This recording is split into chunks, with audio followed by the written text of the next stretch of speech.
grabe! O, excited na ba kayo? O sige, umpisahan na natin to.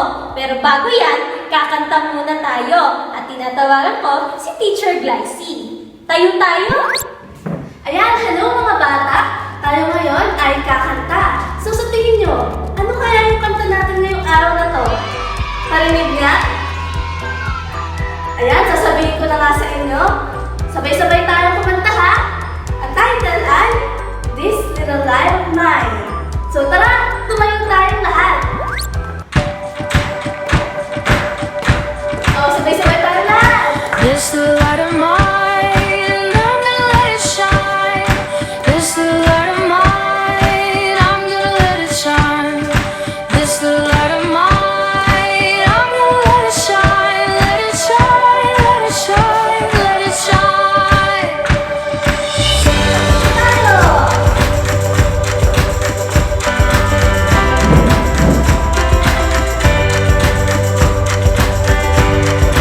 Sabat!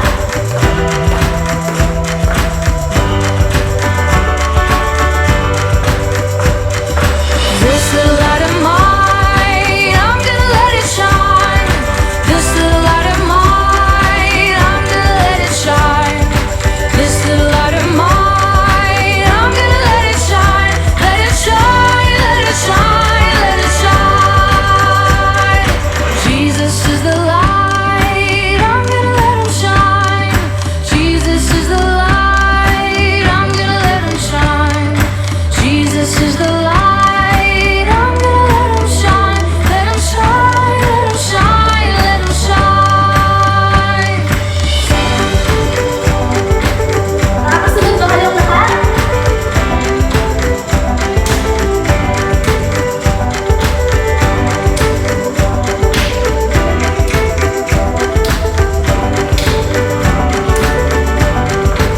I will stomp my feet and I will clap my hands and shout, Jesus! shout. Jesus! I will run around and I'll jump off the ground and shout, Jesus! shout. Jesus! I will stomp my feet and I will clap my hands and shout, Jesus! shout. Jesus! I will run around, I'll jump off the ground and shout, Jesus! Jesus! this little light of mine, I'm gonna let it shine. This little light of mine, I'm gonna let it shine. This little light of mine, I'm gonna let it shine. Let it shine, let it shine, let it shine.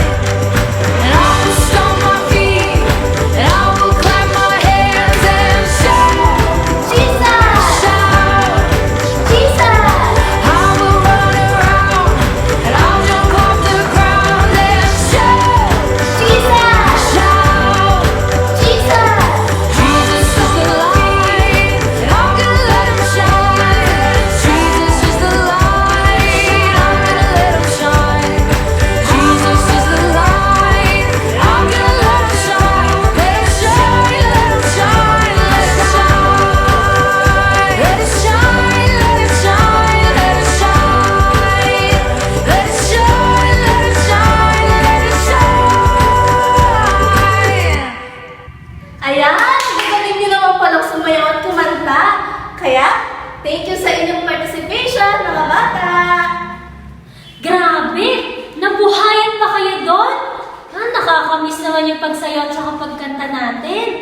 O ngayon naman, meron tayong bagong pag-aaralan at tinatawagan ko si Teacher Erica. Magandang araw mga bata! Ako si Teacher Erica. Narito ako ngayon upang ibahagi sa inyo ang ating kwento sa araw na ito. Handa na ba kayo? Magaling! Simulan na natin! Si Noe at ang baha. Dumami ang tao sa mundo, ngunit sila ay labis na nagkasala na ikinalungkot ng Diyos ang paglikha sa kanila. Nagpasya siya na magpadala ng baha upang lipulin ang lahat ng tao sa mundo. May isang lalaki na ang pangalan ay Noe, na naiiba sa lahat.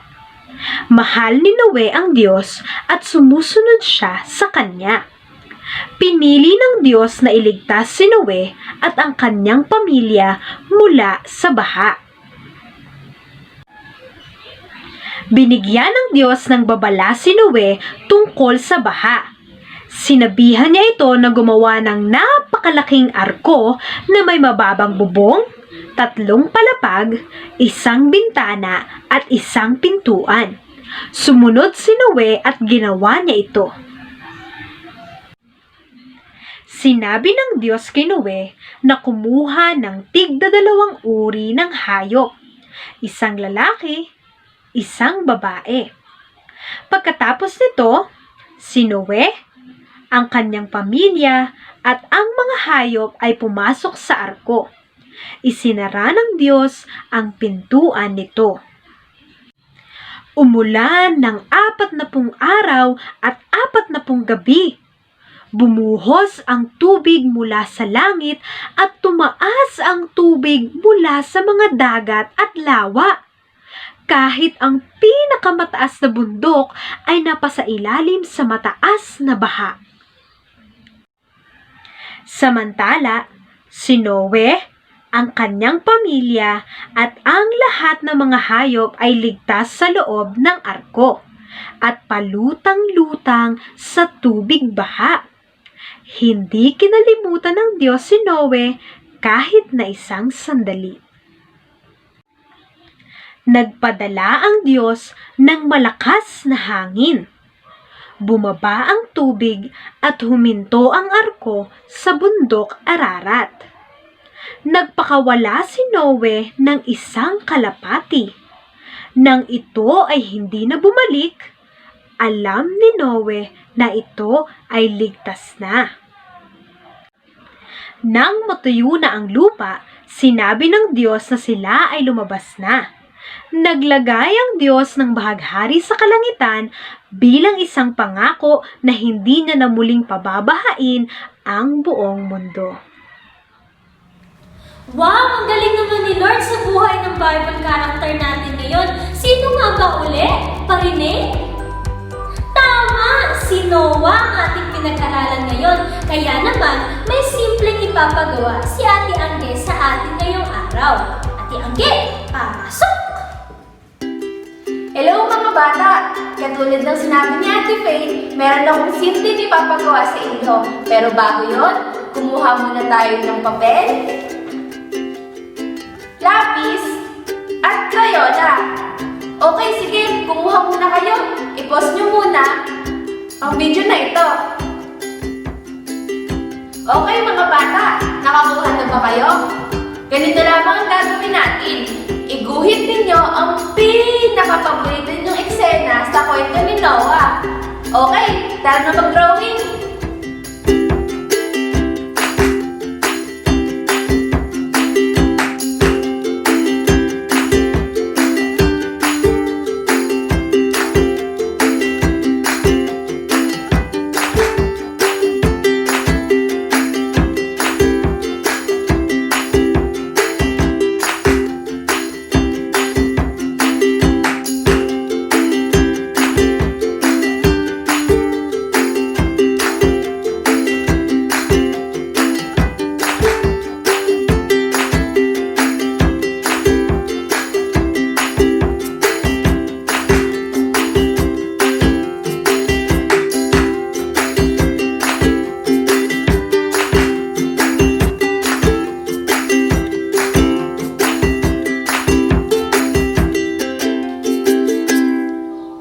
Okay, tapos na ako.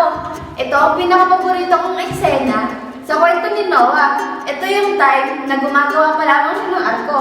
Bakit nga bang ito ang pinakapaborito ko? Dahil dito, ipinapakita ang paggawa ni Noah ng tama sa pamamagitan ng pagsunod sa Diyos. Kahit na mahirap ang kanyang sitwasyon. Eh kayo, anong pinakapaborito nyo? Anong i-drawing nyo? I-comment nyo sa baba. At pagkatapos, ilagay nyo din kung bakit yun ang pinakapaborito nyong eksena. Ngayong araw, natutunan natin sa buhay ni Noah na palagi natin gawin ang tama. Kaya naman, huwag na huwag niyong kalilimutan yan, ha? So ngayon, bago tayo, isa pa! Huwag din natin kalilimutan ang pagde-devotion araw-araw. Kaya naman, bago tayo maghiwa-hiwalay, tayo muna ay mag-pray. Okay mga bata, tayo mag-pray na para sa ating closing prayer. Pumikit ang mga mata. Walang malikot ha. Pikit. Panginoon Jesus, salamat po sa umaga ito. Dalangin namin o Diyos na sa aming natutunan, hindi po namin makalimutan. Ito po ay lagi namin babasahin ng aming mga memory verse o Diyos. At dalangin namin dahil po ikaw na po ang mamuna sa amin. Samahan niyo po kami, Panginoon. At gawin po namin ang tama, Panginoon, na tunay na natutunan namin sa Sunday School, Panginoon. Maraming salamat. Sa pangalan ni Jesus, Amen. Kita-kits ulit tayo sa susunod na linggo. Bawal umabsent, ha? Paalam!